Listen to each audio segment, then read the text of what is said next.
Hello guys, this is your friend and we are back with a new fanfic. Which is what if Naruto build own harem with Tsunami, Tsunade, Mikoto, Ayame, Anko, Karin, Hana, Temari, Tsume, Tayuya, Shizune, Kin, Hinata and Kurenai, Part 7. And if you enjoy this fanfic then please press the like button and subscribe to my channel for more fanfic like this. And now let's start the fanfic.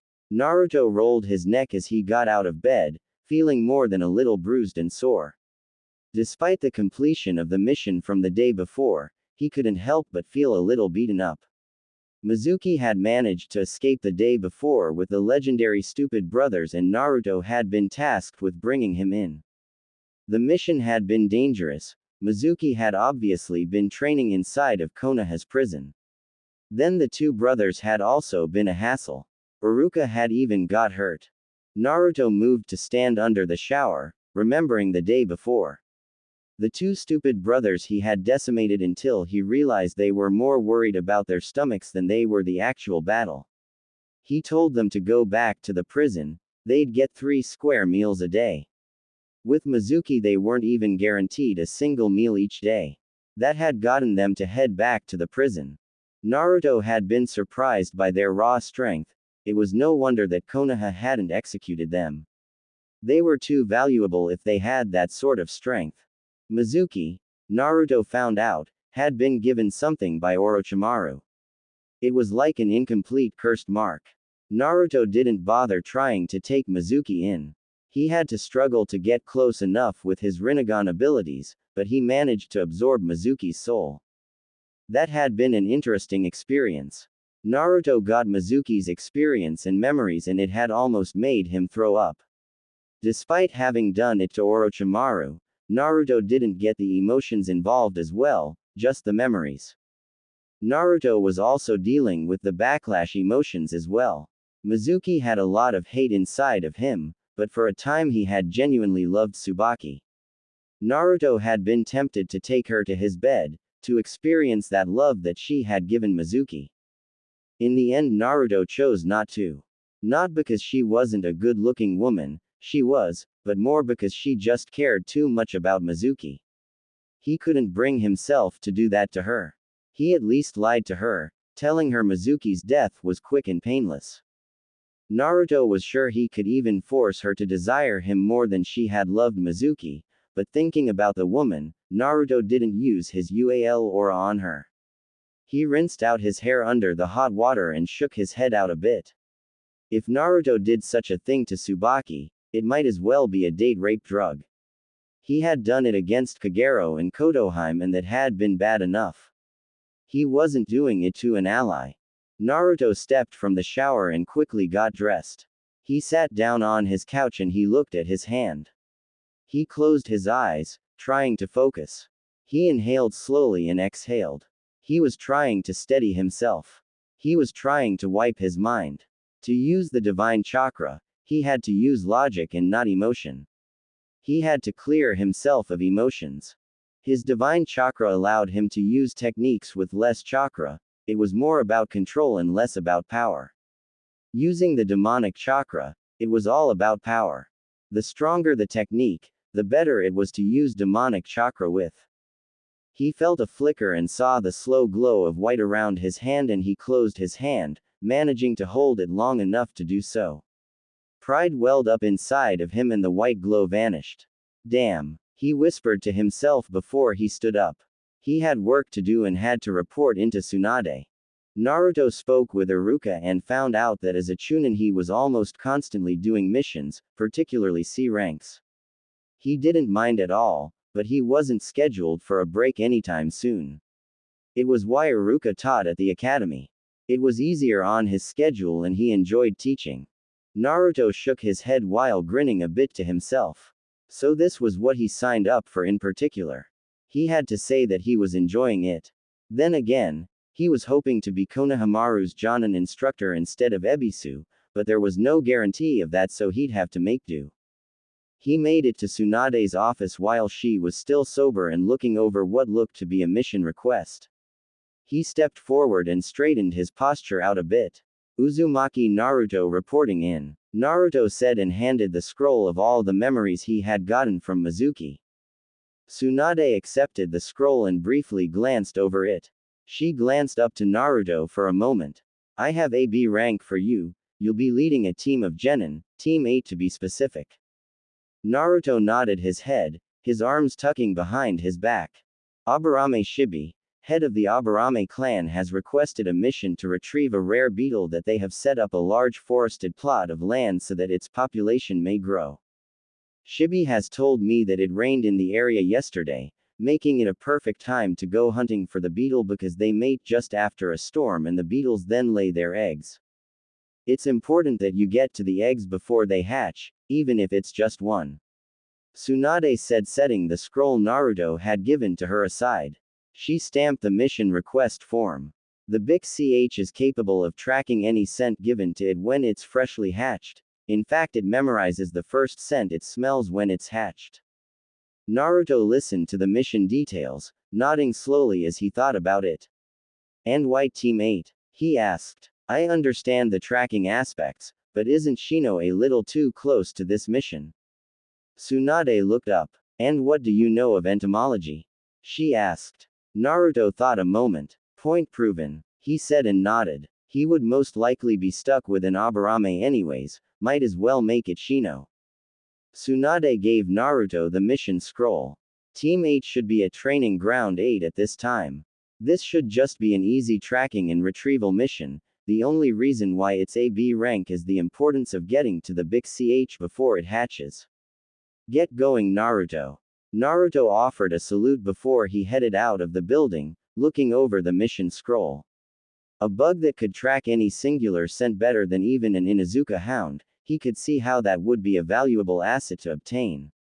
Shibi likely had something already that he needed scented out, something a little more minute than what the Inuzuka hounds were capable of. He made it to training ground 8 and offered a sharp whistle, getting Team 8's attention as he headed it. They were doing a basic teamwork exercise with a bean bag sack. I need to borrow your team for a mission, Kurenai-sensei. Naruto said to their Jonin, handing her the mission details. Kurenai looked over the mission form and nodded, handing it back. She could still feel something in the back of her mind about what the blonde had done to her, but she wasn't going to say anything. The timing wasn't right for it either. Not when he was just about to go onto a mission with her team. Kurenai looked over to her team. I expect you to give Naruto-san the same amount of respect that you would give me. Kurenai told them before heading off to see if she could get a mission herself. Naruto tucked the scroll away and went over. Alright guys, we're going to be roughing it for the next few days. He said and gave a nod in Shino's direction. You'll be pleased to know that your father's mission request was pushed through. I'm in charge and working with you guys. Shino nodded. He was pleased to hear that his father's mission request was pushed through. He could understand what Naruto meant by roughing it for the next few days. Naruto thought for a moment. Plan for a 1-week trip, meet at the village gates in an hour and we'll get out of here. We'll be pushing a hard pace, but I want to be prepared for anything. Naruto said and he reached into his kunai pouch. Additionally, each of you will carry one of these. He said and handed them each a Hiroshin kunai. I doubt it needs to be said, but I'll say it anyways. Throw it and I'll be there in a flash. Naruto shook his head at his own pun, as distasteful as it had been. The 3 genin nodded, accepting the kunai and heading off to prepare for the mission. Naruto turned and walked away, heading over to his apartment. Part of him wanted to bring Nanabe. Being a horned beetle, she was bound to know something about entomology, but she wasn't a registered shinobi. He could get into some serious trouble if he brought a non-shinobi on a mission. Instead, while he was home he packed for the 1 week that he told his team to do so. He then took the time to familiarize himself a bit more with the mission, reading over the details of the mission in higher detail. Shibi would like, if possible, multiple of the Big CH so that his family could, if possible, breed in its ability to send out scents. Their Kikaichi only lived for a few scant hours, but they were highly susceptible to outside influence and evolution. New traits could be bred in a few months. Naruto frowned for a moment. On one side of things, He could understand Shibi's desire to make his clan's techniques stronger. It was even commendable in a way. However, if the Kikaichi could in fact be bred to seek out sense in an unrelenting manner, then it would replace the need for the Inuzuka hounds. Given Naruto was still the unofficial head of the Inuzuka clan, he of course had to look out for their interests as well. Naruto sighed and pinched the bridge of his nose. It was still an official mission of Konoha, a mission that he was put on. He couldn't sabotage the mission either because that would likely end up with him getting reprimanded and quite a bit of ugly stuff would come out. That said, however, Naruto did not think Shibi was being spiteful or anything towards the Inuzuka hounds, and there were other uses such as combat abilities in close quarters combat. Most people had trouble dealing with multiple equally skilled opponents.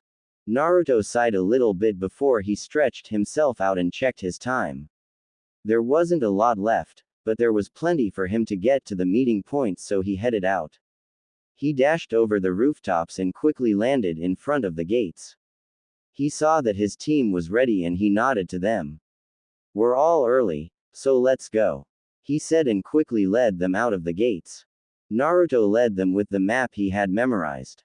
He pushed for a hard pace and he was pleased to see all three of them pushing to keep up with him. He knew when it got too much for them that one of them would complain, loudly. It was about 4 hours in before Kiba started to complain and Naruto eased up the pace. "Alright guys," Naruto wasn't winded a bit.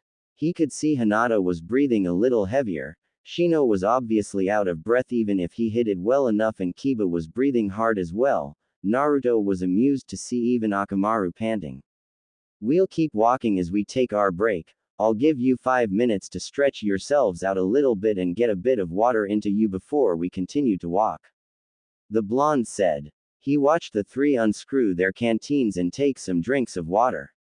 Naruto unsealed his own canteen and took a drink of water, going over the distance in his mind with the pace they were pushing. They would have to stop for the night.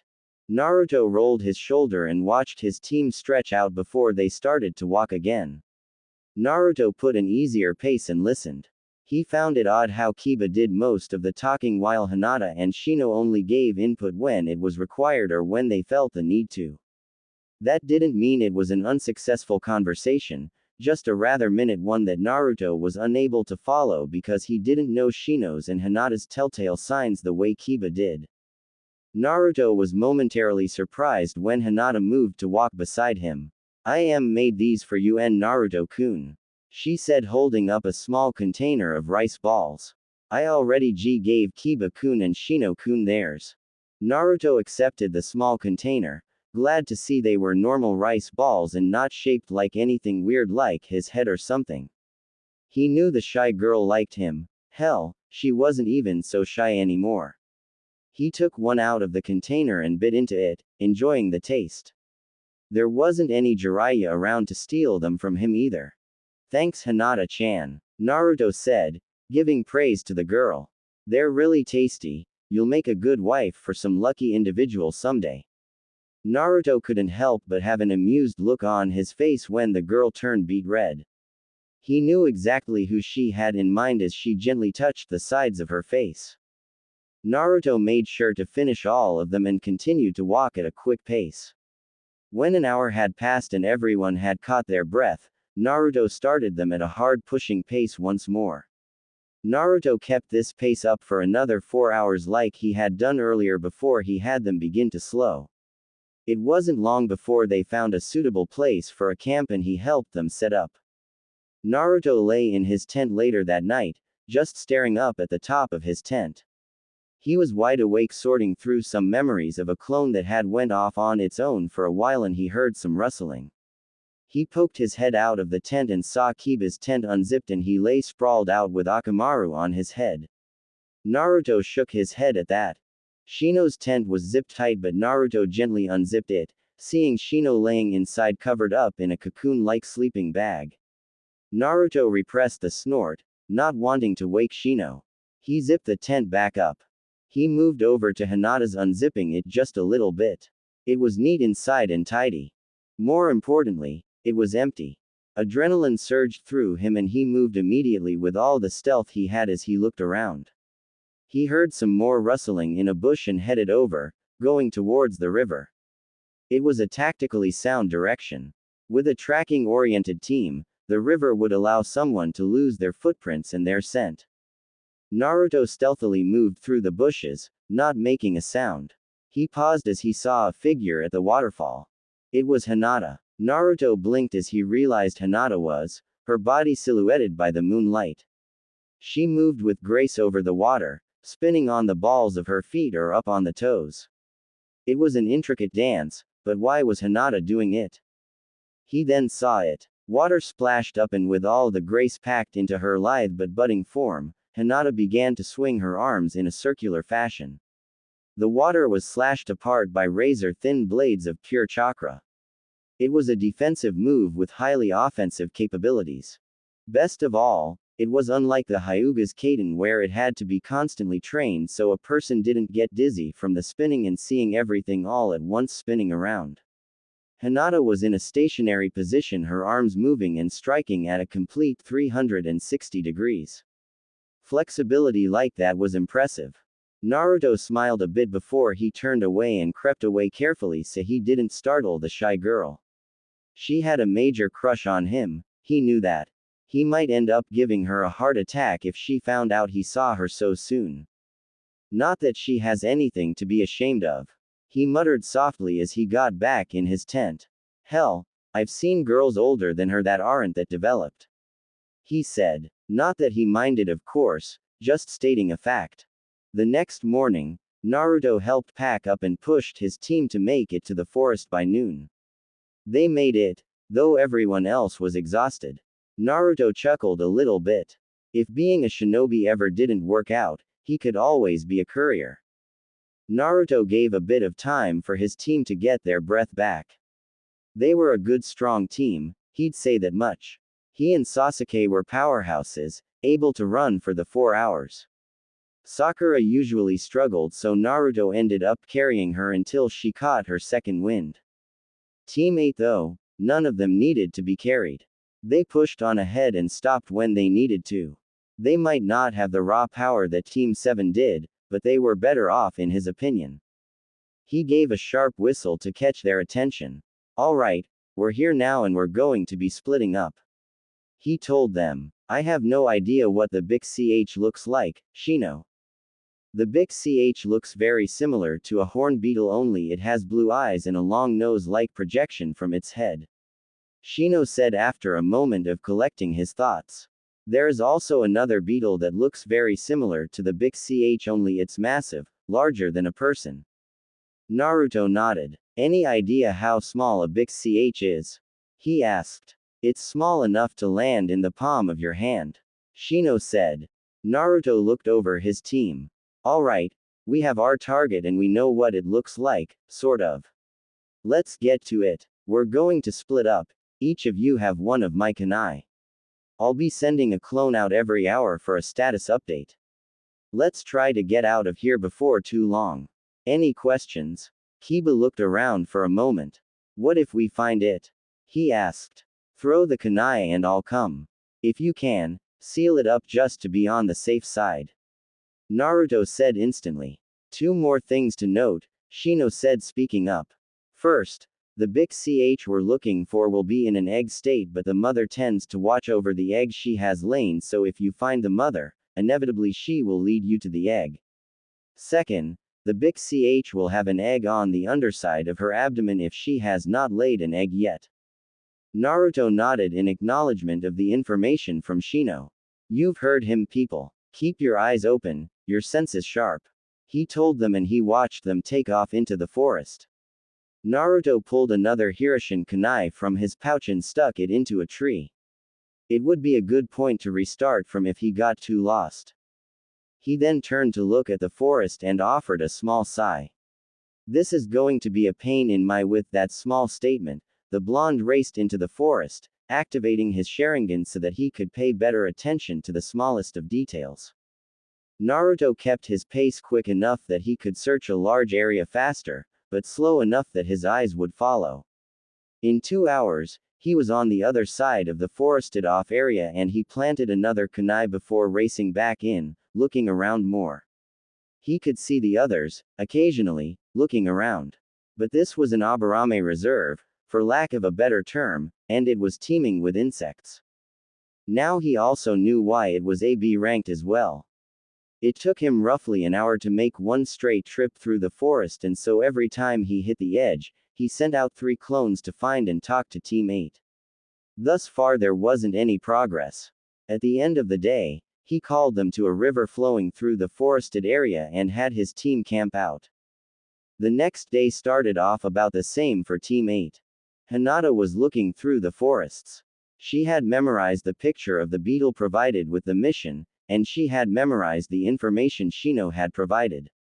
With her Byakugan, she was able to search out a large area, but it was still proving to be difficult. She was able to see all the bugs in the area. They didn't even register her as a threat, a few passed by her or even landed on her when she was still. She paused as she felt a bee land on her. Hinata reached her hand up to gently remove it and let it go, but before she could, it stung her in the neck. She winced slightly and almost squished it on instinct. She got a lot more alert as well. Insects didn't attack like that, they did so in defense or if they were trying to get some food. Someone out here used bees. Hinata barely was able to realize that before she started to get woozy.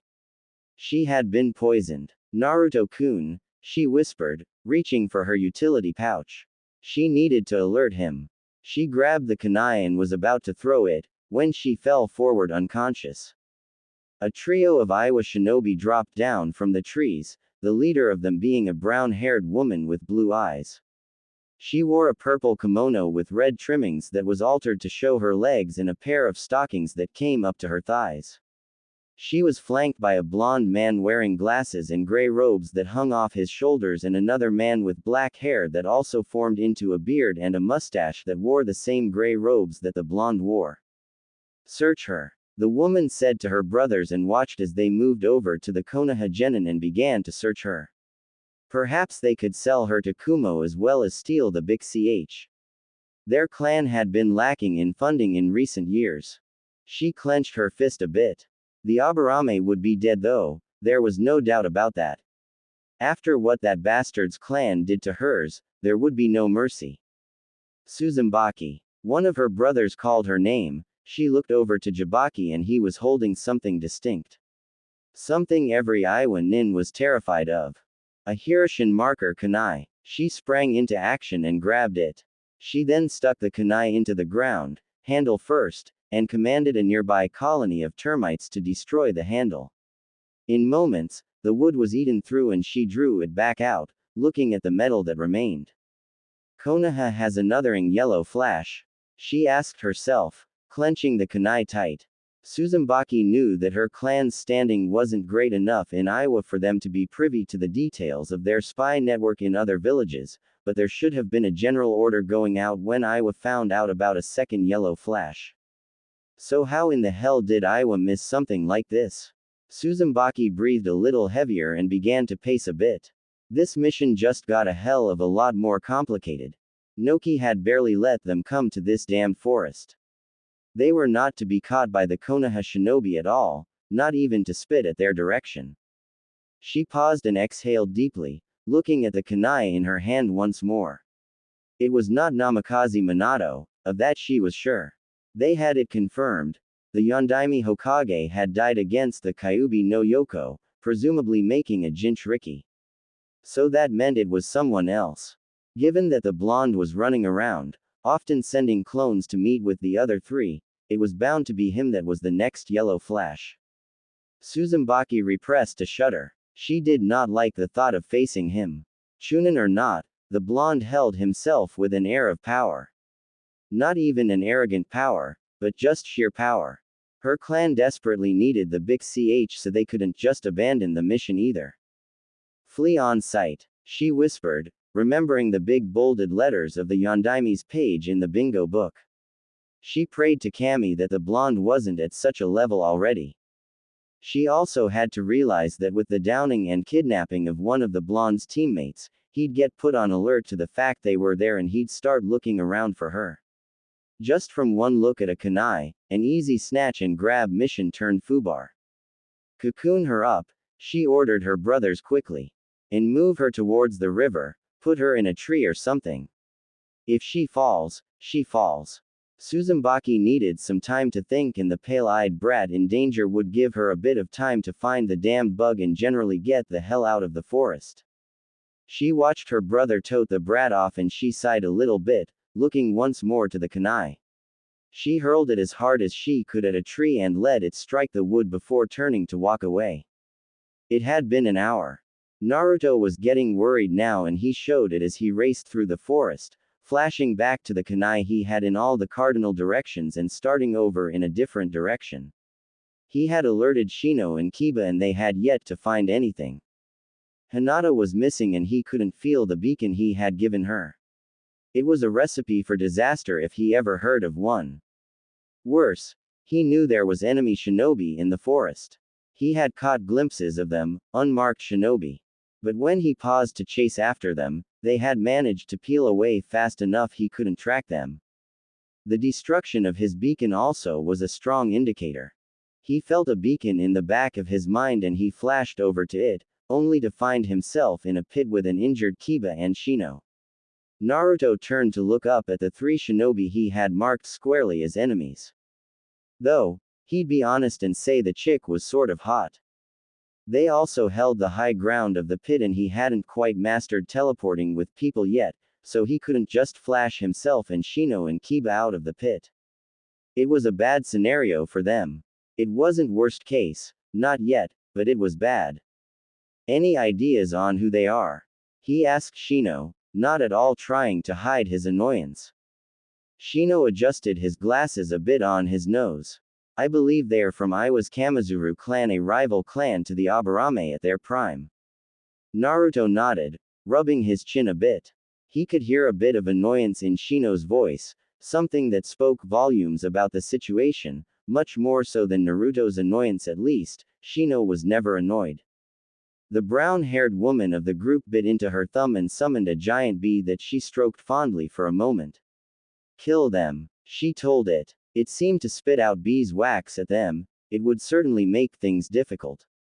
Naruto's eyes mutated into the Rinnegan and he brought both hands up in front of him. He was almost touching the beeswax when he pushed. Shinra Tensai, he shouted, blasting the beeswax at the walls and back at the queen bee. He then pumped chakra to his legs and leapt up into the air, onto the edge of the pit. He drove his shoulder into the aerial queen, forcefully pushing it away. The three shinobi leapt away and from under their clothes they released hundreds of bees. Naruto glanced around for a quick moment, not taking his eyes off the three Iwa shinobi. He was about to activate his will of fire when a slim, wet, figure leapt in front of him. Shugohak Rokuj Yanshish. Naruto's eyes widened in surprise as he heard Hinata and watched as she began to move her arms with deadly efficiency. She was even able to reach around Naruto when he pressed closer to her due to her impressive flexibility. Her sharp lines of chakra sliced through the bees. It was impressive show. Naruto-kun, take the woman, Shino-kun and I can deal with the others. Naruto nodded and leapt over Hinata and dashed forward. He slammed his palm into the woman's stomach and trigged his Hirishin. When they appeared at the edge of the forest, she slid away from the palm strike. Tsuzumaki breathed heavily as she stared at the blonde across from her. It was official, she was screwed. She couldn't take him in a straight-up fight. She was more of a support fighter anyways. How the hell was she supposed to do this mission? She had the second coming of the Yellow Flash, a Hyuga prodigy that came up with a new technique she's never heard of, and an Aburame who was a noted clan heir. How did the Hyuga girl even survive? It didn't matter at this point. What mattered was surviving. Tsuzumaki drew forth her bees, summoning more of them. She was tempted to call for her queen, but her brothers would likely need it more than she would. Naruto looked at the hundreds of bees in front of him. Even he wouldn't be able to get stung by that many. He drew the Kusanagi, already channeling wind chakra along its sharp edge. The long sword was a trusty tool that he had yet to need sharpened. Naruto then activated his will of fire, erupting into a blaze as he slashed down with the Kusanagi. The pure oxygen, created by his wind chakra swirling around the blade, ignited and a blast of fire flowed out, cooking the bees in an inferno. His clothes looked to be on fire, turning wispy and red in the way a fire could be. His hair was a bright yellow, waving in the wind and adding more to the fire effect. But it was those icy blue eyes staring into her soul that made Tsuzumaki falter and feel fear. It would take months for her bees to get back up to the numbers they were at before the blonde had annihilated them. She was angry. She was on the verge of tears from her anger and her sadness. She had been so close. So damning close to bringing glory back to her clan by finding her grandfather's techniques. And strangely, she was also turned on by the display of power. Naruto deactivated his will of fire and sheathed his sword. He crossed his arms a bit, thinking and thrumming his fingers against his bicep. He reached into the tree behind him and yanked out the Hirishin kunai and tossed it over to her, along with a scroll. Inside the scroll is one of the big ch eggs we managed to find. Naruto said simply. Tsuzumaki felt her anger increase even more. I don't need your pity. Naruto flicked the kusanagi out of its sheath once more and had extended the blade so the tip dug into her throat. Over 10 feet away, and he could kill her with the flick of his wrist. Thinking about what the Aiwa Kunoichi had done, he was tempted to kill her. My pity, my mercy, is the only thing keeping you alive, Aiwa Nin. You attacked my comrades. Had I been a lesser man, I would kill you for that alone. I should kill you to make a point. But Hinata is alive, despite you attacking her. That is why I'm letting you live. Naruto drew the kusanagi back and sheathed it once more. Tsuzumaki bent down carefully, scared as she picked up the scroll. Why had he tossed one of his kunai over to her? Why was she so turned on? Was it his power that was making her so damned horny? The blonde could have probably killed her and her brothers in an instant, yet he didn't. Wait, she called out, seeing him turn around. She stood up and began to walk forward carefully, watching the blonde Konoha Nin. She should try to kill him. Noki would likely berate her for not doing so if he ever found out about this. As she got closer, she noticed he was about her height. As she walked, she thought about what she owed Aiwa. In truth, it was a very small list of what she owed. Her only friend was Kuratsuchi. She was constantly getting passed over for better missions. Hell, she was denied her Jonin promotion even though she had done everything right. The Kamizuru clan was spat on in Aiwa. But it was also her home. She reached up and cupped the blonde's cheeks carefully, feeling him stiffen. Me, she said bluntly and kissed him. I don't know why, but my cunt is practically soaking for your. She said in a huskier tone. So I want you to pound my Aiwa cunt until I can't walk right. She kissed at his neck, nibbling a little. Please, make me scream out your name, Konoha Nin. Treat me like a whore and use me in return for the beetle. Kami. It felt good saying that to him. She had been trying to stay controlling for so long, she had tried to be respected, but at that moment she was saying it and she wanted to give Aiwa the second best middle finger. The best would be to get knocked up by the second yellow flash. Naruto was very surprised when the brown-haired woman said that and began to kiss against his neck. He was very tempted to just shove her away. But his body reacted as her hand slid down his chest and abs to cup his groin. He heard her make a sound of pleasure and happiness in her throat while she began to massage his with her hand. Naruto, my name is Naruto. He finally said and grabbed her, enjoying the thickness of it as he dug his fingers into her flesh. The woman definitely had a nice thick, probably the thickest he felt. Tsuzumaki moaned a bit as she felt her getting groped. She arched her back and pressed back into his hands. She grabbed the front zipper of the body armor he had on with her teeth. She then sank slowly to her knees, looking up at him as she unzipped his top. She in her breath a bit as she saw the tight abs and pectorals that were building. When he got older, he was going to be chiseled and ripped.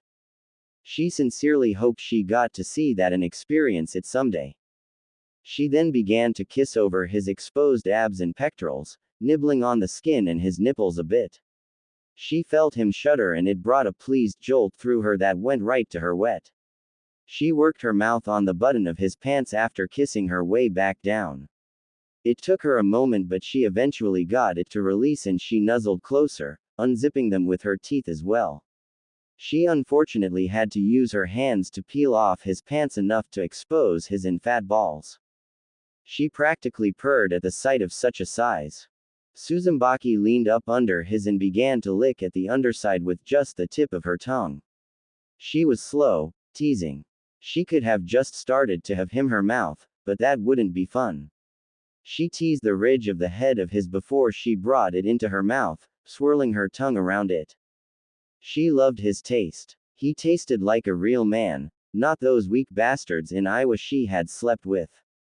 Naruto tasted powerful. She drew off and began to kiss the down along the side and nuzzled it up a little bit so it laid against her face. She reached out with her tongue to tease his large sack. She drew it into her mouth, her cheeks bloating out a little bit from being full with his nuts. She on his balls carefully. Naruto shuddered a bit as he looked down to the Iwa kunoichi. She was doing things slowly, but sensually. His was rock hard and she was barely giving it any attention. The lack of use of her hands was interesting too. He shuddered once more as her tongue stroked his sack while his balls filled her mouth. He didn't even know her name yet but she was slowly driving him crazy with desire.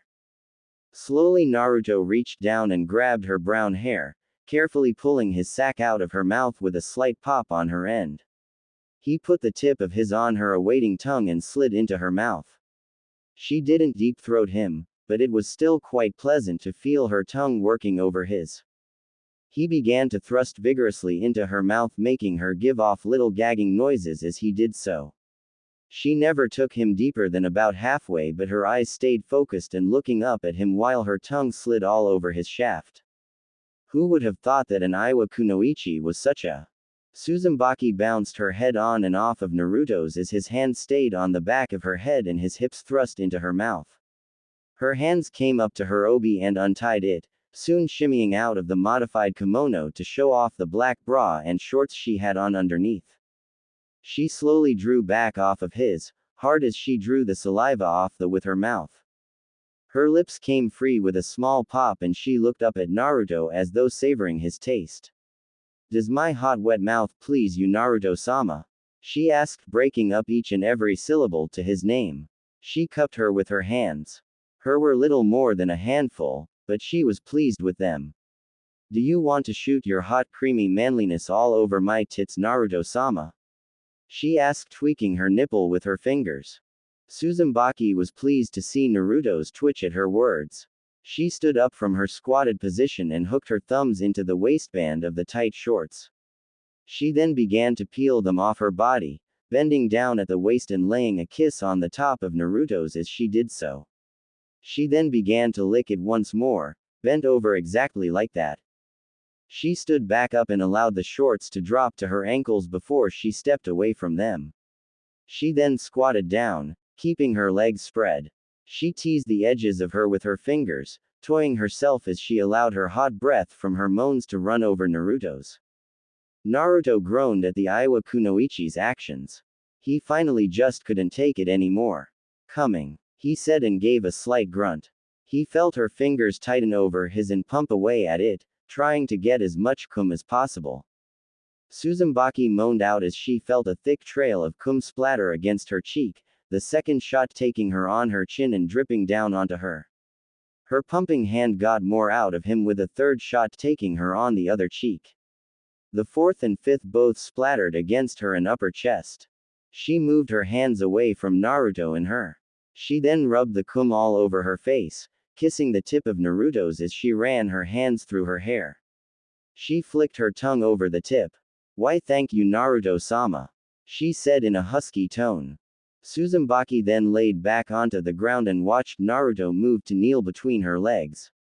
"Taste me, Naruto-sama," she whispered, spreading her legs. "I want to scream for you." Naruto hooked his arms under the brunette's legs and brought them up over his shoulders. He leaned his head down and he began to lick at her entrance, his tongue probing in between her lips slowly. She tasted sweet, like fresh honey drawn from a beehive. He jerked her forward a bit, his fingers digging into her thighs. His tongue pressed deeper and Naruto moved closer, his hair brushing against her thighs. His nose teased against her and Naruto couldn't help but moan at the taste. It was quite enticing. It also reminded him he wanted to do it to Fu and Nanabe. Tsume moaned softly, running her fingers through Naruto's hair. She could feel that pink muscle working in and out of her, teasing her relentlessly. His hot breath fell against her sensitive body and it just made her lust spike up. She tried to roll her hips into the blonde's mouth, trying to get him to taste her more and more. That's it, Naruto-sama. She locked her legs against his back. Naruto drew his mouth away from her and turned his head to the side a little bit.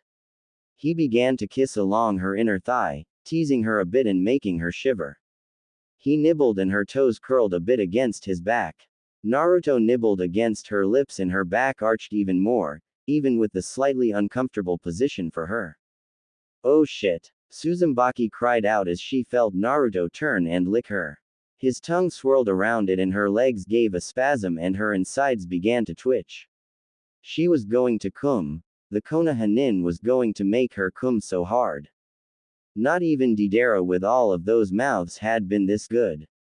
She felt him nibble on her and Tsume lost it. She cried out in pleasure as she released, her eyes rolling back a bit as her body twitched. The sheer power of the orgasm definitely made her not regret her decision to screw the second yellow flash. Tsume drew back slowly from the blonde. She moved to grab her shorts, knowing men had difficulty getting back up after the first orgasm. It wasn't bad, a pity she couldn't have screwed the blonde, but she didn't expect much from the young teen to begin with. Too bad she didn't know Naruto. Naruto grabbed the Iwa Kunoichi's legs and drew her back against his body, his hard slipping between her thighs, running over the silk of the stockings and between the lips of her, not penetrating her, but rubbing against her. I'm not done yet, he said in a huskier tone of his own. Tsume looked down to see the swollen she had off just moments ago and she licked her lips. Oh goody for me, she said pleased. She pressed against him a bit more, rolling her hips upwards to feel the blonde sliding between her lips more. Naruto began to thrust, grunting a bit as he felt the silk against his thick shaft and her wet against the swollen head. She felt soft, not just the silk but also her lips. He felt her legs bend over his shoulder, resting her heels against his back as he thrust slowly between her legs, being careful. For some reason, he didn't want to penetrate her just yet. Tsume moaned out a little more, feeling the tip of his pass over her. Kami. It felt good. It was kinky, dirty. It was like he was treating her as his own personal Iwa. And she loved it. Still, she didn't want to get to her orgasm too quickly and not have the blonde give her a second dose of cum. She ran her hands over her, noticing his eyes focus on them. She rolled her nipples between her fingers, smearing his cum against her skin as she slowly worked it in. She licked her lips enticingly as she locked eyes with the blonde. She couldn't believe how hot and horny she was getting. Her was making Naruto's slick and in turn it was causing the stockings to get wet as well. She reached down and gently stroked the tip that was always in a forward thrust, using her fingers very lightly along the crown of his. Naruto grunted a little bit as he felt the Iwa Kunoichi stroke the tip of his. He thrust a bit faster and leaned in a bit, feeling her legs bed against his chest some.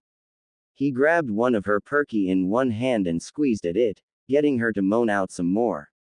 Naruto moved against her body more.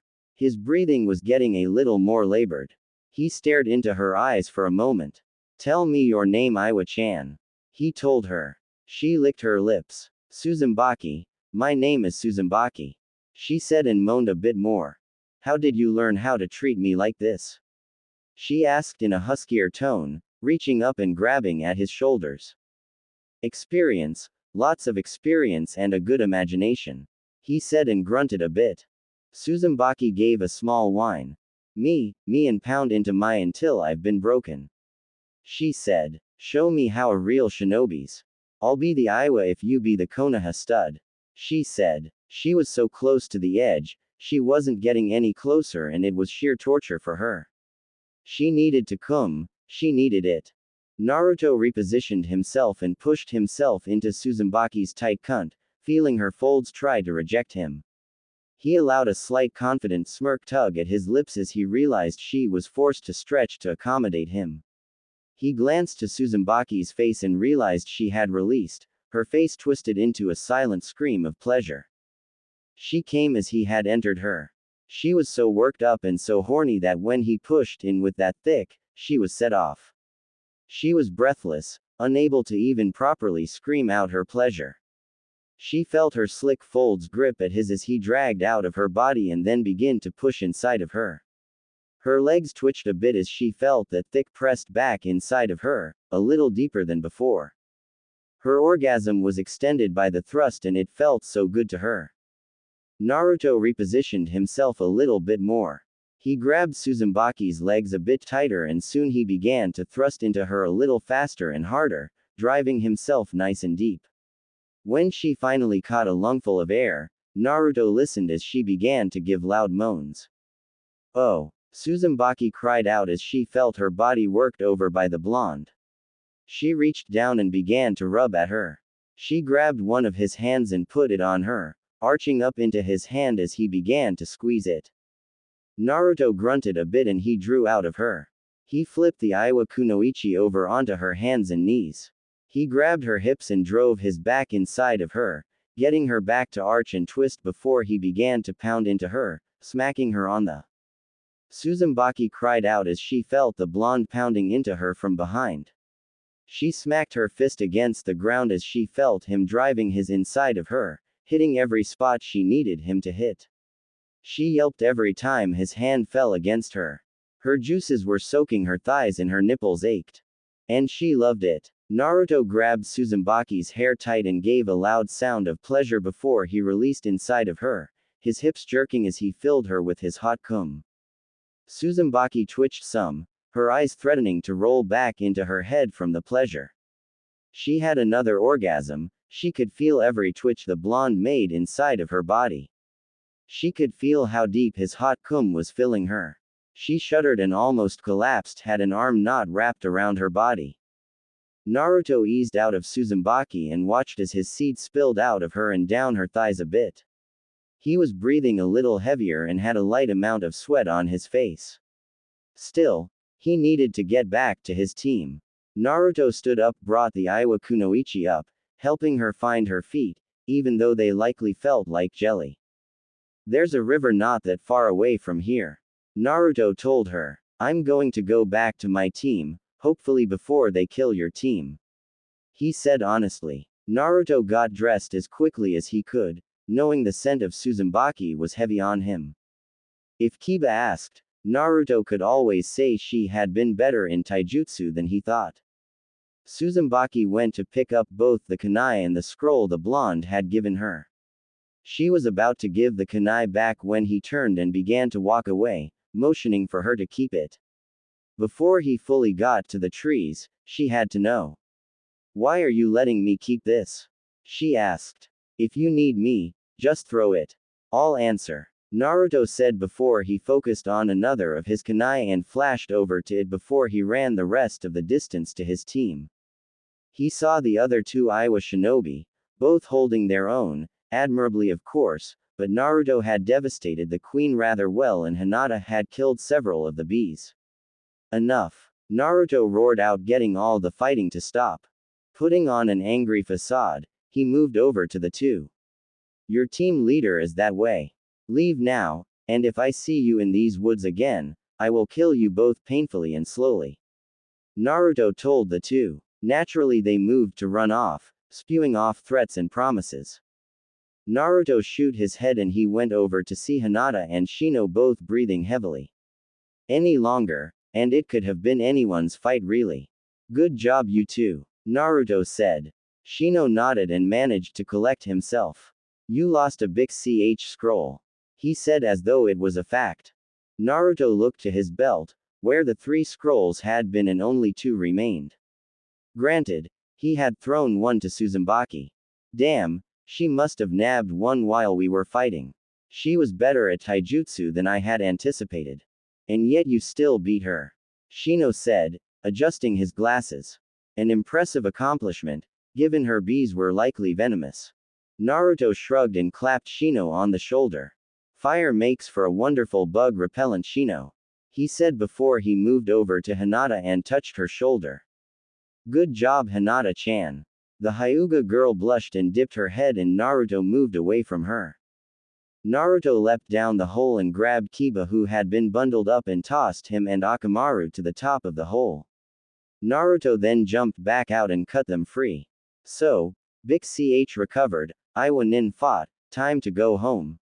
Naruto asked. The other 3 nodded, having had enough of the mission. Naruto personally couldn't blame them. Still, he got laid once more. He just hadn't had the time to pull out the book and go through his upgrades. He led them out of the forest in the direction of Konoha, and once outside the forest, Naruto couldn't believe his eyes, or his luck for that matter. Naruto found himself and his team faced off against four members of the Akatsuki. Naruto lowered his head a little bit and his gaze flicked from Itachi and Kisame to the 2 unknowns. One was a man with slicked back silver hair and the other wore a full facial mask, only his slashed tacky headband shone. He could tell 3 of the members of Akatsuki were itching for a fight. Shino, Naruto said, glancing back to the bug user. Go, Naruto said. What? Kiba asked loudly, and even Shino was surprised, as evident by the buzzing sound. Naruto-kun, Hinata said softly. Naruto clenched his fists tightly. He, as skilled as he was, he knew he couldn't face off against 4's ranked missing nin with his team. They were too much of a liability in a fight at the moment. Look, I don't like it any more than you 3 do. Naruto said harshly. But Sushi over there has chakra levels even bigger than I do. I don't think I need to explain who Uchiha Itachi is after what he did to his own clan. That's just the ones I know about. Kiba clenched his fists a bit. We Inuzuka don't abandon our comrades, and as a Konoha shinobi I damned sure won't either. Naruto turned and drove his elbow into Kiba's jaw. Damn it, Mutt. Right now you're a little dog with a big bark. You have potential to be a real alpha, but you need to pick your fights. 4's ranked missing nin is not a fight you should have to be fighting right now. Get out of here, grow stronger, then you can run with the big boys. You have my kunai, but I need you people to get out of here so I can cut loose more. And why is it that you have to fight them then? Shino asked, almost sounding angry. And why should you fight them alone nonetheless? Naruto bit his tongue. Because I'm the Jinchuriki for the Kyuubi no Yoko and the Akatsuki are after the Jinchuriki. Don't tell anyone about my status, it's an S-ranked secret punishable by death. Only I, or the Hokage, can tell others. You have my kunai, but you need a head start. Hinata watched, a little unsure of the situation. She helped Kiba to his feet and glanced at Naruto. His eyes were focused back on the 4 once more. She could see the slight tremble in his arms and leg. Do you have a plan? She asked lowly. Naruto clenched his fist tight, stopping the shaking of his arms. Yes, he said simply and succinctly. Hinata touched Kiba's arm. It's not running away and we're not abandoning him. She whispered softly, keeping her stuttering under control. She needed to be strong for her teammates. It's a withdraw so that we can get him to safety. Naruto-kun is right. We have his kunai. We can either trust him to be able to survive long enough, or we don't trust him and he's not escaping anyways. We're his only chance. Shino's buzzing increased with his irritation, but it soon went away. Let's go, he told Kiba, and he started to run off, having to veer off slightly to go past the 4 missing nin that were blocking the path. He didn't want to be within arm's reach of them and he made sure to be well out of the way. Hinata quickly followed with Kiba and Akamaru begrudgingly following after the 2. Still, The Akatsuki didn't move to capture the 3 jennon and the puppy. Naruto inhaled slowly through his nose and exhaled out his mouth slowly. We should have gotten those jennon and sacrificed them to Jashin-sama. The one with the silver hair said. Sacrifice did not sound like a good word to Naruto. Hell, he knew that the idiot likely meant to kill his friends. It would have likely gotten him to cooperate a bit more if we had a hostage. The man's partner said. Enough Hidan, Kazuku, Itachi said, looking in kind to each of the shinobi he had named, giving Naruto their proper names. We are not here to fight, which is why Leader Sama made me leader. Hidan scoffed. A blasphemer telling me what to do, that will be the day. He said as he set his staff on his shoulder. Kisame chuckled a little bit. Look, priest boy, anytime you want to go around with Itachi, tell me so I can get some popcorn and make sure to bring Kazuku along so he can make money betting. I'll even give you fair odds, Hidan. 1,000 to 1 you can survive 5 minutes against Itachi. Kazuku's voice was rougher, deeper. Enough, Itachi said, that one word carrying the full weight of his authority. Leader Sama sent us here to do a job. Itachi stepped forward. Naruto-kun, it has come to our leader's attention that you possess the Rinnegan, confirmed by a shinobi of Ayame. Itachi didn't mention said shinobi had been interrogated under the King of Hell that Pain had. He wishes to extend an olive branch, if you will. He wishes for your cooperation in working with the Akatsuki. The Kyuubi will have to be extracted, but with 2 Rinnegan users, Leader Sama is certain that you would be able to survive the extraction. Naruto thought on what Itachi said. It was actually a rather generous offer considering who he was dealing with and his status as a Jinchuriki. And if I refuse? Naruto asked. There is a reason Leader Sama sent an additional team with us. Itachi said, confirming Naruto's suspicions if he refused. Naruto inhaled through his nose and then exhaled. Well, sorry to break it to you. But I refuse. Naruto leapt back and brought up his hands and summoned a shadow clone. His clone he allowed access to the animal path of the Rinnegan. Naruto's eyes mutated into his Sharingan while his clone's eyes were the Rinnegan and both were glaring at the 4 in front of him as Kisame swung his sword down from behind his back. Even Kazuku got ready, removing his cloak to show he had tanned, leathery skin with stitches running all over his body. Naruto noticed Itachi's eyes turn into the Mangekyo as well. Naruto nodded to his clone who flew through some hand signs without a blood sacrifice. Susanoo. Summoning. He and his clone cried out, respectively. A blast of smoke engulfed him as the summoning occurred and the clone vanished. Itachi looked into the smoke. He could see 4 human bodies inside and only one of them had Naruto's distinct chakra signature. Things just got a lot more interesting. Itachi was a skilled shinobi. He knew it, his partner knew it, and anyone back in Konoha even remotely aware of his name knew it. His life was more than a little crazy and hectic, but he only turned that into his advantage to make him a better shinobi. Every day, he and Kisame sparred to keep their abilities up. Their battles were fast, precise, and more than a little straining in fact. He had been known to capture Kisame in a genjutsu using Kisame's reflection in a damned puddle. Unfortunately, he also had a liberal curiosity that could, on more than one occasion, get him in serious trouble. Hearing Naruto's bold claim of Susanoo had made Itachi more than eager for the upcoming fight. But Kisame was the first to react, being the first attacked. A man nearly Kisame's size, wielding a large broadsword that looked more than a little like a cleaver, was actually pushing Kisame back with his initial blow. The man had short spiky black hair and his lower mouth was bandaged around his mouth and nose. He was topless save for a single leather strap crossing his chest and wore arm warmers and a pair of baggy striped pants. Itachi was looking at Momochi Zabuza, wielder of the Kubikiribocho. And he had a pair of Rinnegan eyes. Hello Sushi, Zabuza said before spinning and kicking Kisame in the gut, having clearly surprised the other swordsman. Zabuza-chan, Kisame said cheerfully. I thought you were dead. Looks like I get to kill you myself. Kisame took a hard swipe at Zabuza with his own brute-like strength, Samahata shredding its bandages as it clanged against Kubikiribocho.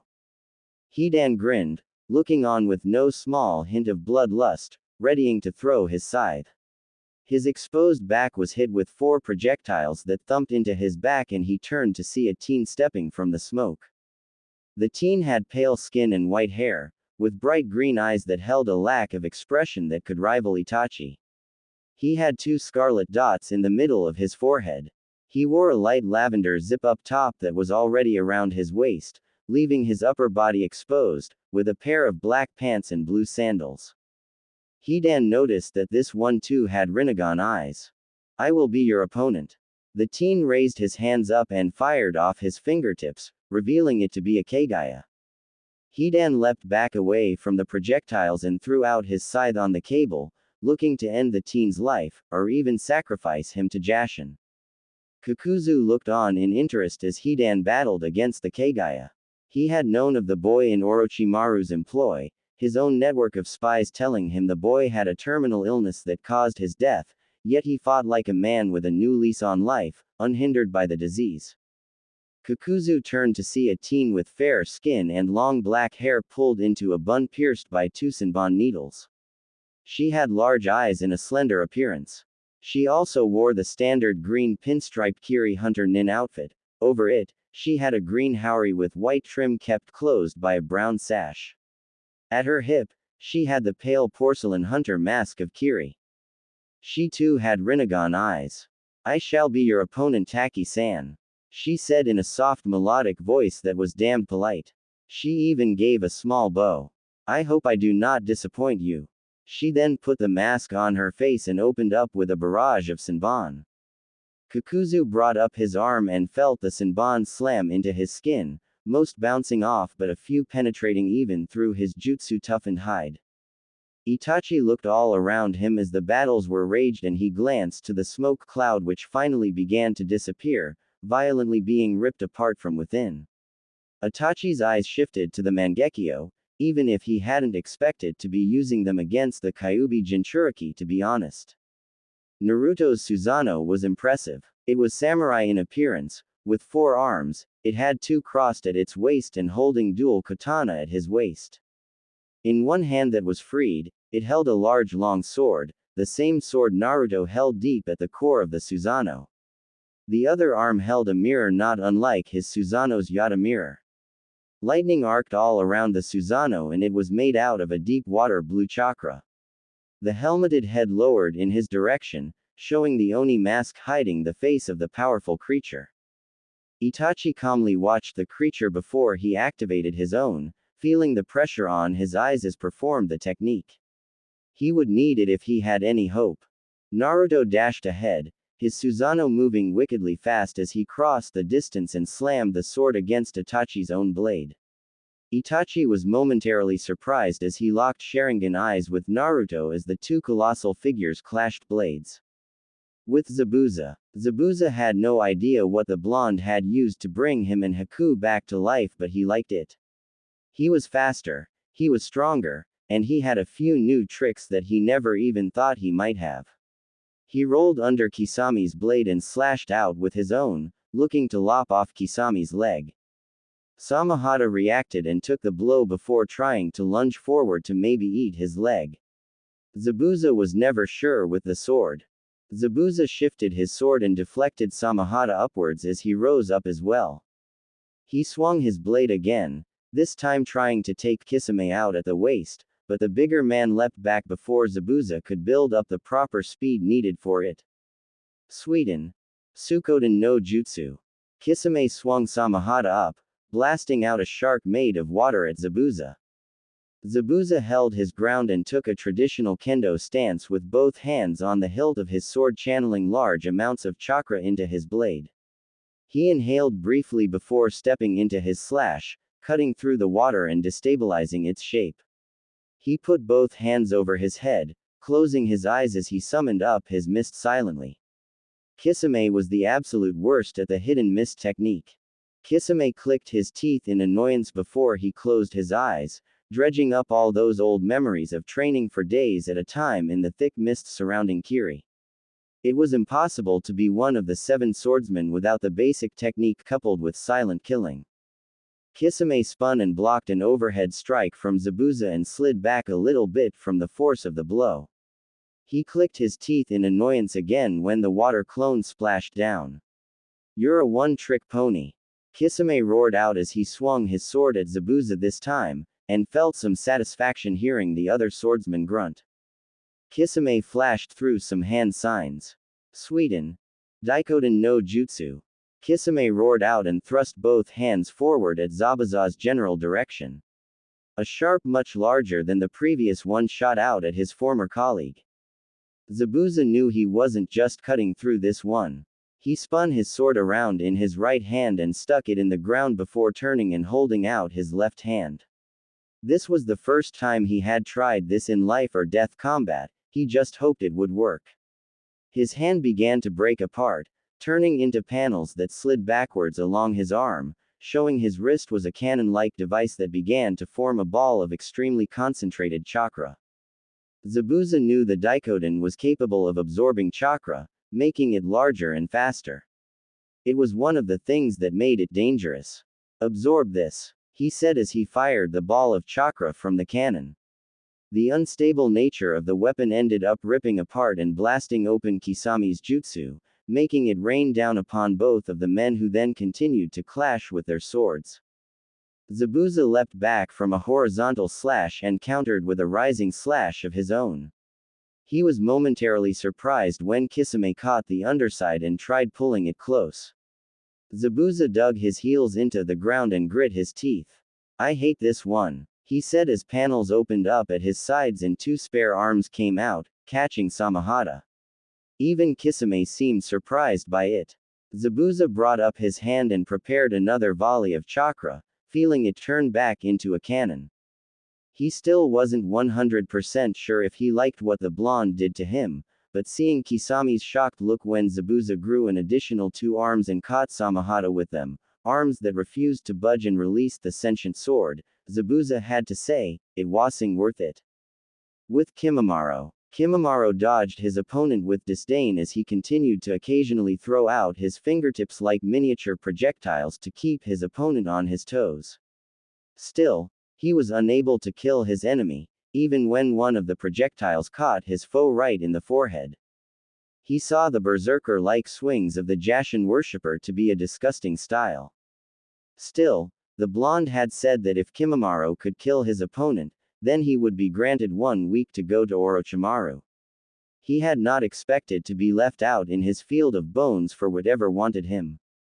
Still, his master was likely in need of his assistance and Kimimaro could possibly prove useful for the snake Sanin still. He just had to kill his opponent. He deflected a side slash with the bone from his arm and he proceeded to stab the silver-haired nin twice in the chest before once in the leg through the kneecap, ducking down under another slash of the scythe to do so. He twisted out of the way and moved back, launching his fingertips once more.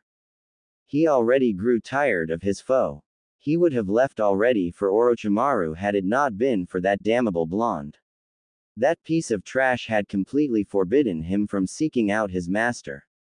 He had even tried to kill the blonde, but some invisible force had stopped his hand every time. Kimimaro clucked his tongue in annoyance thinking about it. Still, he just had to kill this idiot, then he would be able to head for Orochimaru. Then he and Kabuto could figure out how to keep him from listening to the blonde. Kimimaro would endure any amount of pain, so long as he did not have to serve the enemy. Kimimaro caught the scythe once more with his bone and he kicked the Akatsuki member back, sighing in annoyance. He wasn't even worth any of his dances. Kimimaro glanced at his shoulder and saw the trickle of blood. Hidan was grinning like a madman. "Finally, I can sacrifice you to Jashin-sama properly, you heathen." Hidan licked along the topmost blade of his scythe, licking off Kimimaro's blood. He stood in some sort of seal that activated and Hidan's skin turned black and showed his skeletal structure. Well, Kimimaro found himself slightly interested. He had gotten stuck with the enemy that was literally a one-trick pony. Why couldn't he have fought someone like Kakuzu or Kisame? Hidan revealed a spike at the other end of the cable and he proceeded to drive it into his side, wanting to inflict as much pain into the non-believer as possible. Kimimaro grunted and pressed his hand to his side. He pulled his hand away and saw thick wet blood from the same wound on his body as it was on Hidan. So it would seem that whatever Hidan did to himself while in that seal, it would be reflected on the individual whose blood he drank. Kimimaro grabbed his left smallest finger and snapped it, trying something. He looked on as Hidan's own little finger snapped in a sickening direction. "You're going to have to try better than that to hurt me," Hidan shouted, bringing the spike up to drive into his heart. "I already have," Kimimaro said as he jerked a bit. He watched as Hidan's eyes widened and he jerked forward as well. Kimimaro reached up and dragged his spine from his body.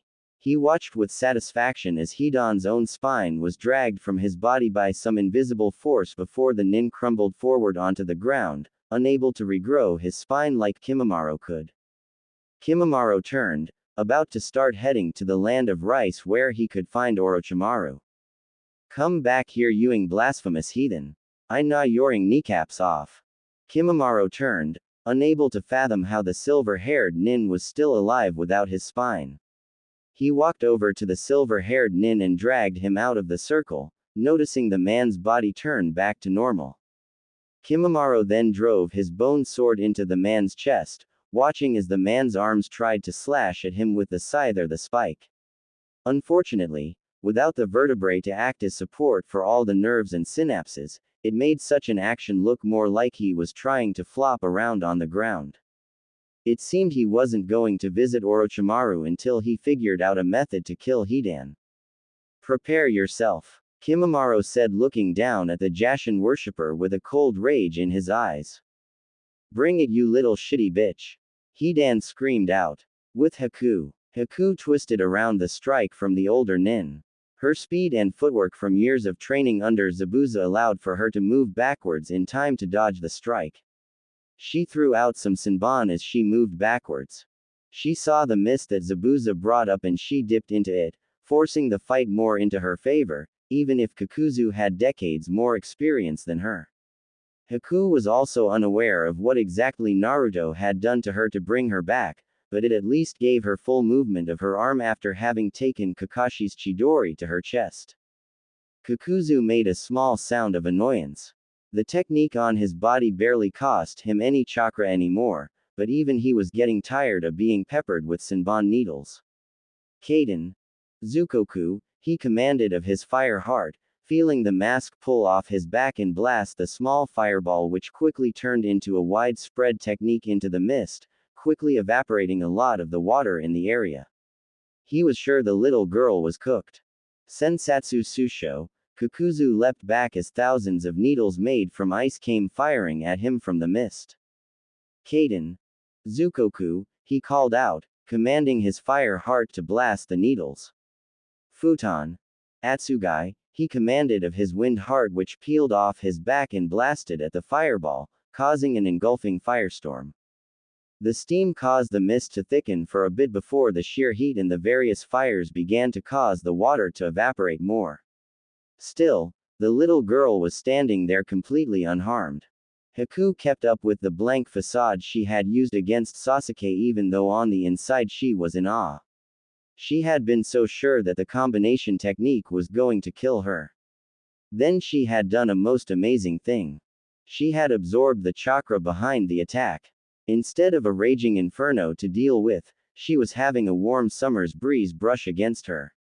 She didn't know what Naruto did to her, but she was glad to have had it.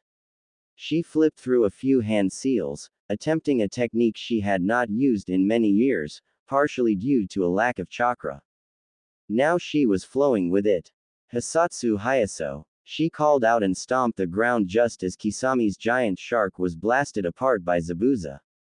From the flood of water, she commanded them into hundreds of massive ice spears that moved at Kakuzu. Sweden Sujinheki. Kakuzu pumped as much chakra as he could spare into the water heart so that it could form an impenetrable wall of water that got peppered with the massive ice spears. Raiden Jian. His lightning heart moved to flank the girl and blasted out a spear of lethal lightning at her. She managed to dodge it, entering into a mirror made of ice that she had formed without words. With a flick of her wrist, she commanded two of the spears to stab into his lightning heart, and he grunted in pain as he felt the heart die through the jongu.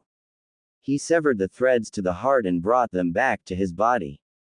You know, I always wondered what would happen if I stole a bloodline user's heart.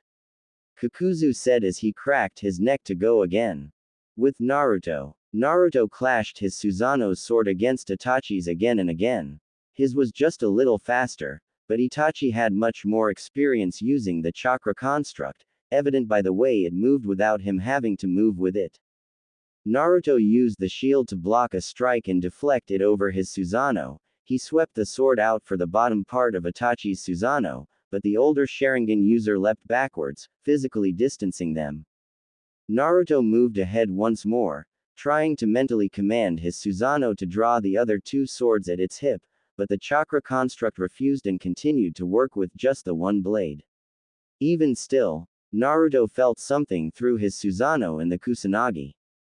It was like the feeling of being in the middle of a thunderstorm and just feeling freedom. Naruto clashed his sword against Itachi's Susanoo once more, examining the blade of the Susanoo as well. It seemed like it was something to be wary of, especially considering it had a sake bottle attached to it. Something like that happened for a reason. Itachi felt the pressure of his eyes continuing to build, he felt the light slowly fading from them and his vision was getting fuzzier and fuzzier. He couldn't keep it up much longer. Not if he planned to battle Sasuke like he intended to. Impressive Naruto-kun, Itachi said as he blocked another strike. Most impressive, but your Susanoo is not up to par. Even now, you use lightning and wind chakra to make it lighter, to make it faster. Mind is all natural. Naruto grit his teeth in annoyance as Itachi dismantled what he was doing to improve his Susanoo. Itachi gazed about the battlefield for a moment. Kisame. We need to retreat. This battle has been too drawn out already. Kakuzu. Grab Hidan and move while Kisame gives the distraction. Itachi leapt away, disengaging his Susanoo as he watched as the other members of Akatsuki, veterans in their own merit, work on his orders. Kisame disengaged from Zabuza and whistled loudly, causing Samahata to obey and expand its spikes to destroy the metal hands. It then moved over to its owner before Kisame tapped deep into the Samahata's reserves. Sweden. Dai Bakusui Shoha. He cried out and spit out the massive amounts of water which quickly turned into crushing waves. Kakuzu moved quickly, grabbing Hidan and Hidan's spine before taking off, using his threads to launch himself high into the air, over the waves and behind Kisame, moving to run with the other Akatsuki pair to get out of there. Naruto swore. Move. He roared out at his squad. Miraculously, the hands of his Susanoo moved away from the swords at its waist and began to circle the other hand after it put its sword on its back. He commanded the air to chill, to freeze. Hyoten. Dai Rasen Hai Hana.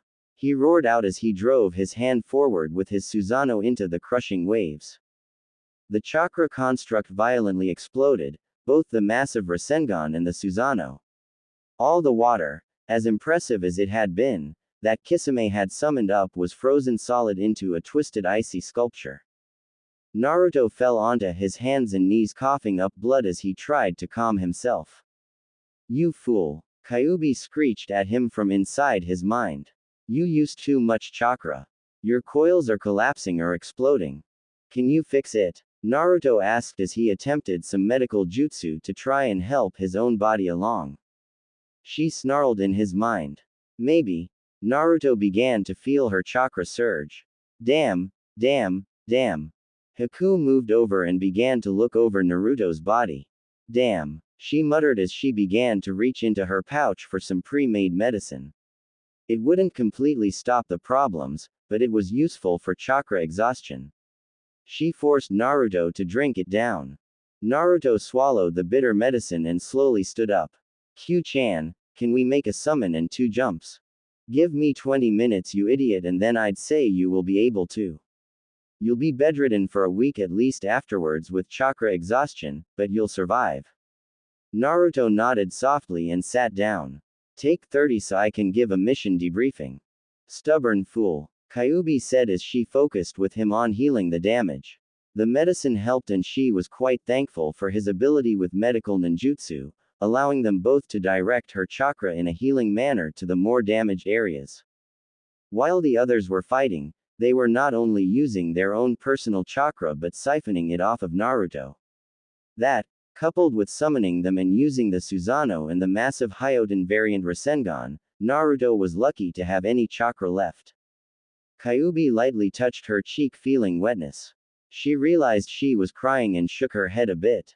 An idiot almost dies saving her and she's crying. She scoffed a bit and continued trying to heal her container. Best not to inform him, his ego was already swollen enough as it was. Naruto could feel his body stabilize as Kyuubi worked on his body. He popped a soldier pill anyways and flashed through some hand seals. He bit his thumb and slammed his palm onto the ground, summoning a toad. Gamakichi, I need you to take this to Tsunade. He said handing the toad a scroll already prepared. You look like shit Ni-san. Gamakichi summed up succinctly. Naruto gave a bark of a laugh. Yeah, well, at least I look as I feel. Naruto glanced up at the sky a bit as the toad took off to get the scroll to Tsunade in time. Naruto ran his hands through his hair. He gave Gamakichi 10 minutes to get to Tsunade, a feat much easier by the fact the toad was a summon. Naruto then made a jump to where he felt Shino, Kiba, Akamaru, and Hinata were. Instantly the three jennon were on guard as Naruto arrived with three strangers around him and looking like hell. Both Kiba and Hinata moved into their respective taijutsu stances and Shino unleashed a swarm of his bugs. Zabuza unsheathed his sword, and Kimimaro removed a bone from his shoulder as the grass at their feet began to freeze as Haku prepared herself. Stand down, Naruto barked out, unleashing a wave of chakra and getting all attention on him. He glared at his team. You assume I'd simply jump people that were not on our side? You've already seen what our enemies look like. Use your brains, not the emotion threatening to roll over. His sharp gaze turned to his paths. And you three. You feel threatened by three jennon. And your first instinct is to draw weapons. Even Zabuza dipped his head in no small amount of shame. Naruto coughed heavily, blood coming up as he moved away to sit down at a tree. He didn't feel another kunai flashing in the back of his head yet and he needed to rest a bit. Hinata looked over at the other girl as they both took a step forward towards Naruto at the same time. Eventually, they both moved over to the blonde and began to help him. Hinata used some light medical ninjutsu that she had been working on under Shizun's tutelage. Haku used some herbal medicine. Zabuza looked from the scene over to his fellow path. So, why aren't you heading to Rice yet? The white-haired teen had made it no secret what his plan was. Kimimaro grit his teeth. I've tried, but I didn't kill my opponent so that Trash's orders are still in place. I'm not allowed to head to Rice. Zabuza chuckled softly. Tough draw Gaki, you got the one who could survive having his vertebrae removed. Next time, he will not be so lucky. I will simply cut him to pieces until all the pieces are still and quiet. Kimimaro said, and if I could kill the blonde in the process, all the better. Zabuza snorted. Good luck. Did you not see that big Rasengan? A repeat performance is unlikely. Kimimaro said harshly, his anger still brewing over the fact he was unable to go to his master. Zabuza shrugged a little. Perhaps, perhaps not. He might have won on a smaller scale. He clapped the white-haired teen on his back before getting a glare. Oh, knock it off. You really don't want to go a round or two with me. Zabuza said. He was feeling a little heated that he didn't kill Kisame himself. Naruto stood up. All right everyone, gather around.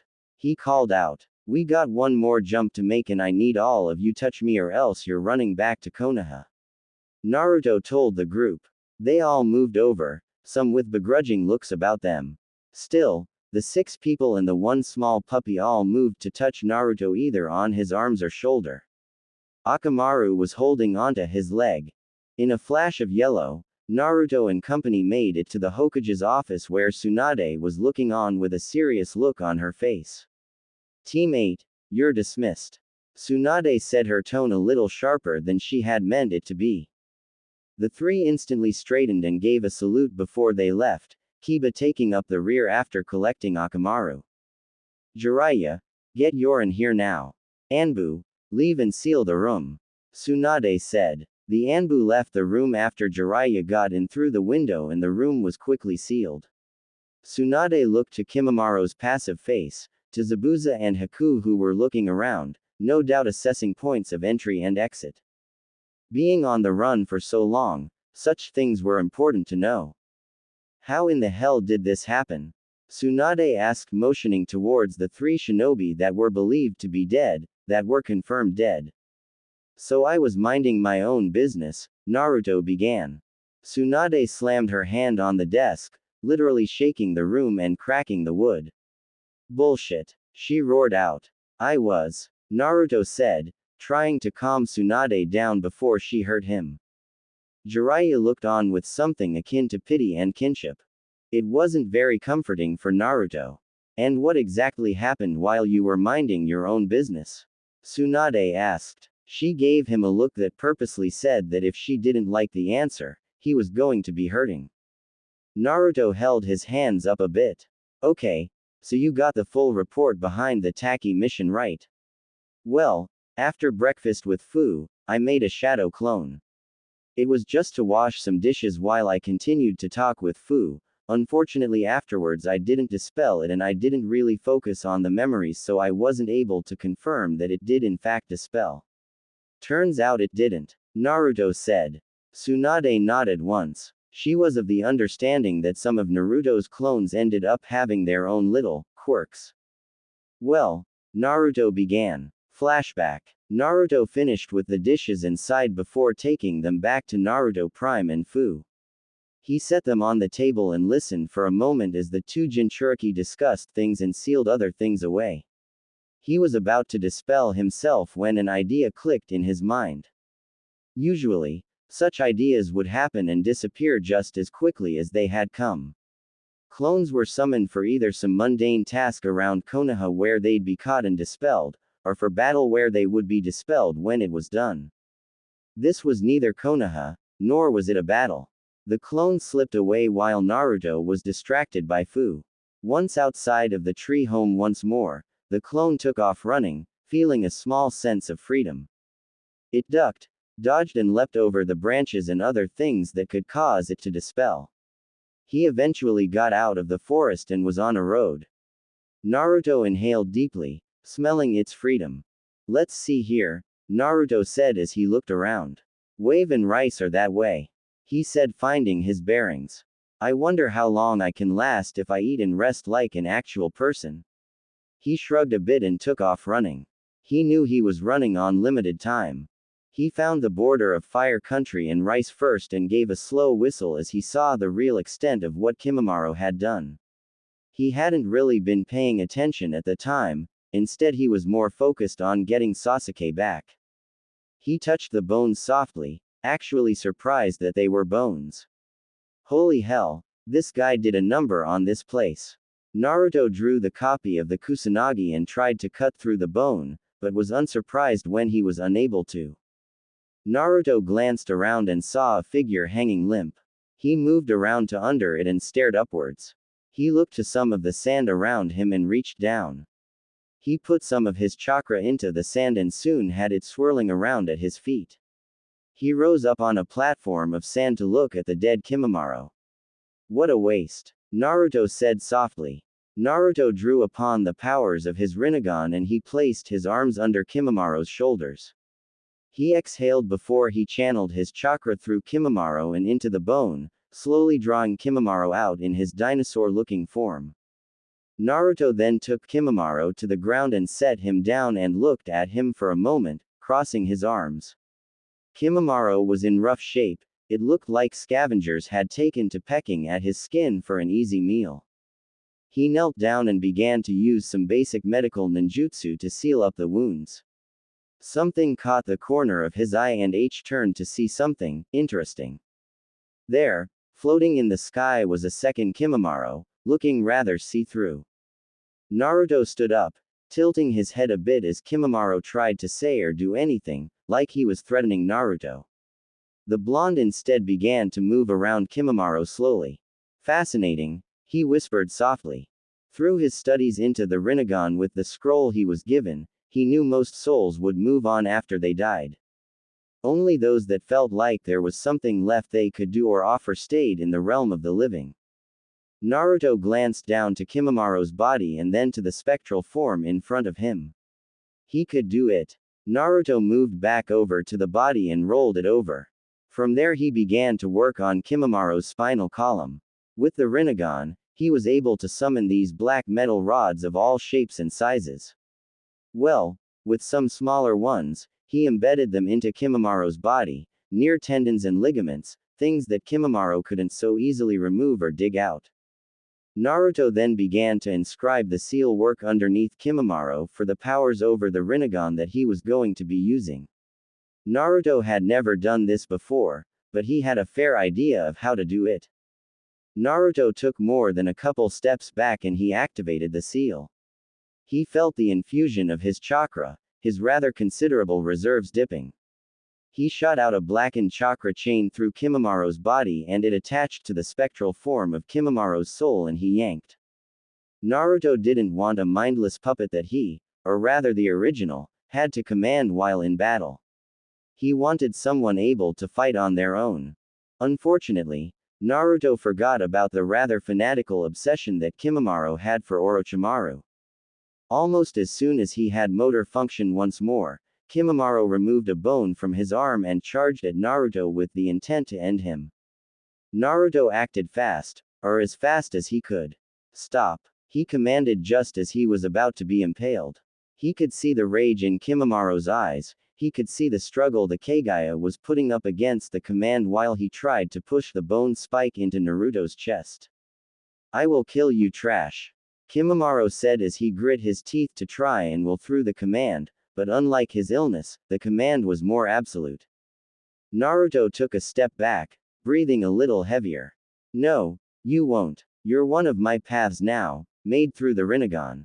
He tapped the side of his head, motioning to the eyes. As such you have to follow my orders, even if it galls you to do so. Kimimaro put his other hand on the bone spike and tried to move it further forward, as though trying to defy Naruto, but his body refused to allow it forward. First rule, you are not to interact with any Konoha shinobi in any way, shape or form. This means you cannot be seen by them, you cannot fight them, and you cannot kill them. Until I have you cleared through the Hokage, you can't even go near Konoha. Second rule, you're not allowed to go anywhere near Orochimaru unless I say you can, or you fully intend to kill him. You can't even send him messages or meet with any of his flunkies. If I call you for battle, and you kill one of my enemies, I will give you 1 week to go see your former master. Third rule, you're under the same restrictions for Konoha's allies as you are for Konoha shinobi. So no killing, no fighting, can't be seen. Naruto said as he moved around Kimimaro, thinking of any possible things he might have missed. Also, any information you have discovered while you were dead, you are to keep to yourself, no matter what. He said. Kimimaro gave a snarl before he stopped and straightened up. Fine, he said through gritted teeth before his calm came back to him. Am I accompanying you wherever you are going? He asked. Naruto looked to Kimimaro and then shook his head.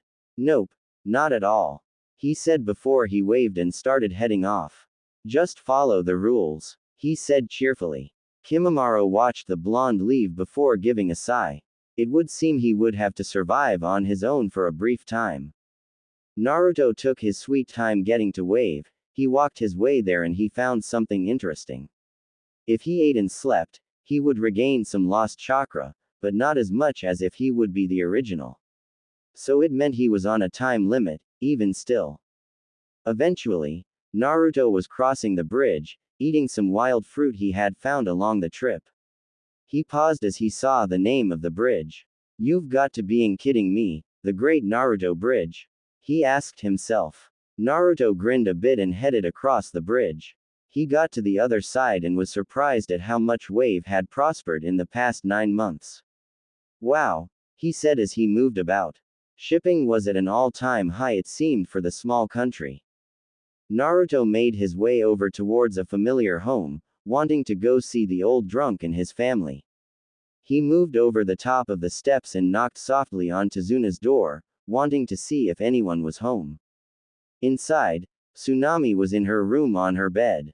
Her hand was between her legs, stroking at her lips and teasing her body. She was thinking of a certain blonde that hated her those many months ago. She probed 2 fingers inside of her, moaning softly. She had tried other men, but none of them just seemed up for the task of ing her.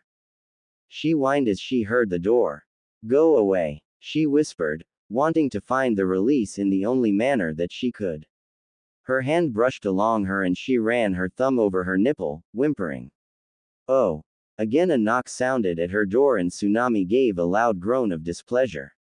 She rolled off of the bed and threw on a large shirt that hit her mid-thigh. She then grabbed the dark blue robe she had worn that night she goaded by Naruto and slipped it on. She tied it around her waist tightly and headed downstairs. Damn it, I was getting close, she said softly. Coming, she called out. She headed to the door and unlocked it before opening. She blinked a moment as right there, in front of her eyes, was the blonde she had been masturbating to just moments ago. Naruto? She asked, sounding surprised. Naruto waved. Hi Tsunami-chan, he said cheerfully, even as memories came back to him of Tsunami being bent over her kitchen counter and taken. I had a bit of free time and thought I'd come say hi, he said. Tsunami blinked. It was a 3-day walk from Konoha. How long do you have free? She asked. Naruto shrugged a bit. Technically, I'm just a clone and it was a 2-day run from where I was spawned. Tsunami nodded. I'm just going to pretend I understand what you meant, she said as she shook her head and pulled the blonde into a hug. It's good to see you Naruto-kun, she said. Naruto hugged Tsunami back. All you need to understand is I'm a copy of the original complete with memories, and I just need to avoid getting hurt. Tsunami nodded and led Naruto inside. Can I do anything for you? She asked softly. Well, I'm going to assume Tazuna and Inari are out and about doing their own things since you answered the door and not them, Naruto said, thinking. So how are you doing instead? I'll talk to them later. Tsunami sat down at the table beside the blonde, sitting in the same kitchen where she had received his virginity. Well, frustrated a little bit to be honest. Tsunami sighed. Oh, I shouldn't bother you with my problems, she said. Naruto scooted closer and wrapped an arm around her waist. You can tell me Tsunami-chan, he told her and gently rubbed her ribs. I'm feeling a little underappreciated and lonely, I suppose, Tsunami said, leaning into the blonde. Inari is learning from father, trying to become a builder as well. Thankfully he hasn't picked up his grandfather's habits. Maybe it's just me, she said. Naruto nodded softly. No man in your life? He asked. Tsunami shook her head. Not at all, I gave up on dating for a while at least, she said. After 3 fiascos in 6 months, she decided to stop dating fully. Naruto gently stroked her back. Is there anything I can do? He asked. Tsunami bit her lower lip and looked over Naruto's new attire. She could feel the toned muscles. He was stronger than when she had last been with him. She turned and moved to sit in Naruto's lap. She grabbed his blonde hair and pulled him in for a kiss, moaning as he didn't hesitate to kiss her back. Naruto was a little surprised at Tsunami's action, but he kissed her in return anyways. It wasn't his first thought of what he'd do when he returned to Wave, but it worked enough for him. He slid his tongue along her own tongue as his hands moved to the belt of her robe. Tsunami pulled back. Not here, not in the kitchen. Bedroom, she said. Naruto nodded and picked Tsunami up and carried her up to her bedroom from the few times they had during the week they stayed in Wave watching over Tsume as he finished his bridge.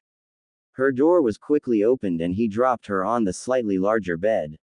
Last time, it had been the size of a full, now it was at least a queen-sized bed. Business picking up? He asked. Tsunami nodded. Booming, she said as she yanked the belt open and soon stripped off the robe. Naruto nodded as he dropped to his knees between Tsunami's legs and felt her legs lay on either side of his head before drawing him in with her ankles.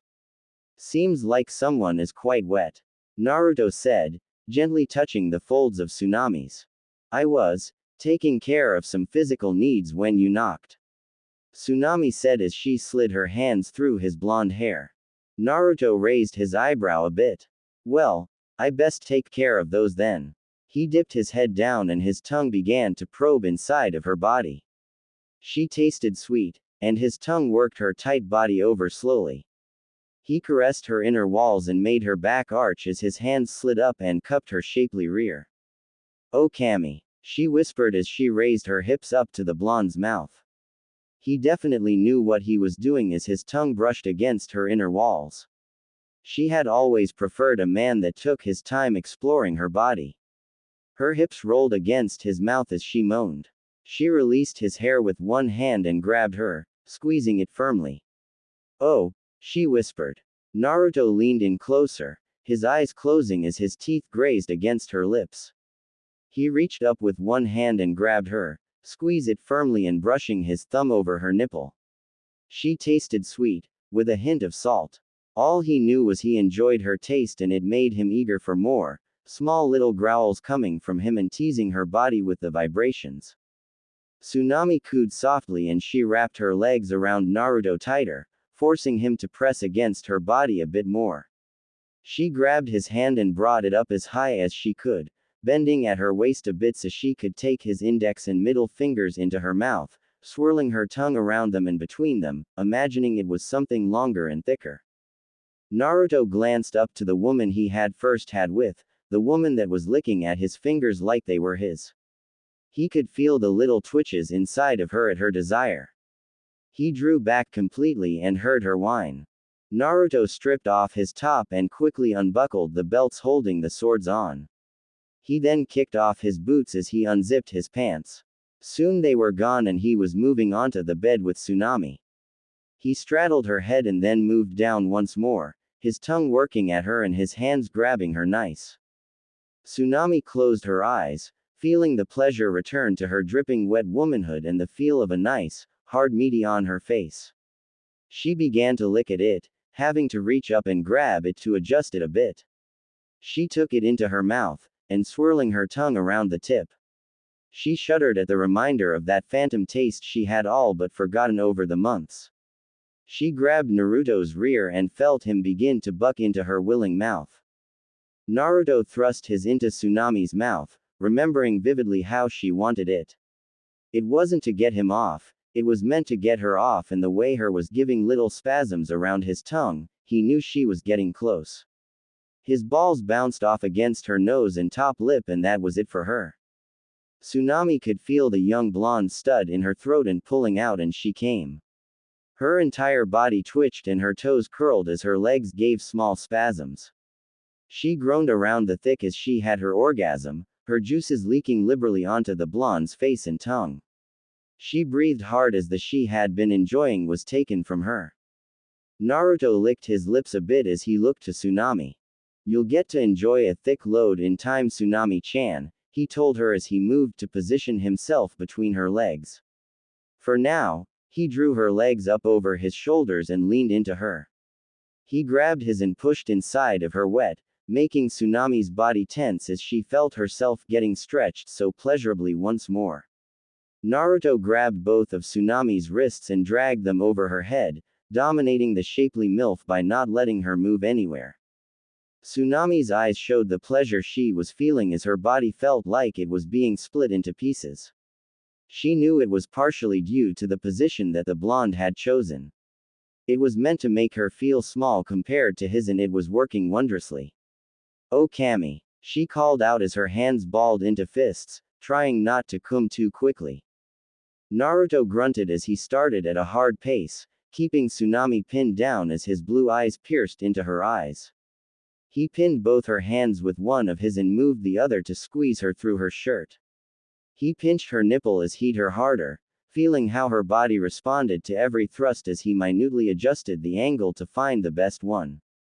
Tsunami panted heavily as she felt her body fighting the position. The pleasure she loved, but her body was instinctively fighting the position of being trapped. She wanted to wrap her legs around the blonde and rock against him. She was able to push against him a little bit, but not nearly as much as she wanted to. Naruto continued to pound into Tsunami's tight body, feeling her inner walls spasm and tighten, massaging his as he did so. His hand moved away from her and he stroked her bare hip and thigh before he smacked her, causing her to jerk a bit. He did it again, causing her breath to hitch. Tsunami was wide-eyed as she felt the blonding her so hard. She knew she'd limp later, she knew she was going to be sore. Inkami. She screamed out as she came hard, her entire body jerking. Suddenly she felt empty and she felt her legs slide back and go limp just before hot fluid splattered her face. Naruto had promised Tsunami a tasty treat and he delivered as he pumped at his to make sure all of his cum got out. He made sure plenty made it into her mouth, watching her swallow it and moan at the taste. She ran her hands over her face, licking it off her fingers, and it made Naruto hard once more. Naruto grabbed Tsunami and lifted her into his lap once more. He stroked her thighs softly as his rubbed against her lips, despite the fact her back was to his chest. Naruto lifted her up and began to rub his slickened against her. Tsunami's eyes went wide as she felt where the blonde wanted to tow her. Carefully. She cried out quickly. I've only done that a few times and never with someone so big. Naruto nodded softly. Don't worry, I'll be gentle. He told her as he prodded against her, making sure she was slick. He moved his back to rub against her soaked and he used his fingers to press against her asshole to get her lubricated well.